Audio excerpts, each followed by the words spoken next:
Cuando llegué aquí conocí a mi marido, pues dice, ¿cómo que no vas a cantar?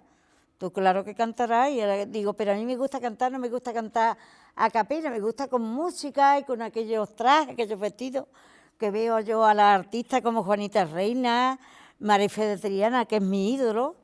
De hecho tengo canciones de ella. Y bueno, pues ahí empezó mi vida, cuando ya las niñas nacieron y mi marido cogió el negocio de la cerámica, ya me dediqué a la música.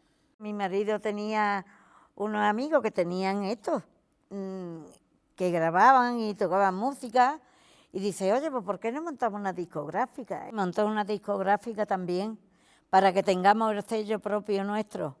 Pues continuamos haciendo otro disco, nos fuimos a Santo Domingo, estuvimos en Cuba, estuvimos en la Argentina, en Toronto también, en el Canadá, en la India.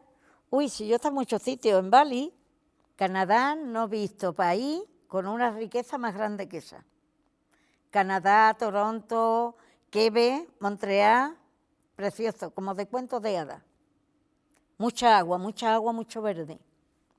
Una maravilla. Una maravilla. Cuba, más empobrecida. Lo que es lo antiguo de Cuba, eso es una pena. Pero vamos, muy bonito también. Todo caribeño, todo el Caribe es que es muy bonito. Pero claro, allí viven bien los que tienen, los que no. Allí no hay clase media, hay o nada o mucho. Por ahí lo español gusta mucho.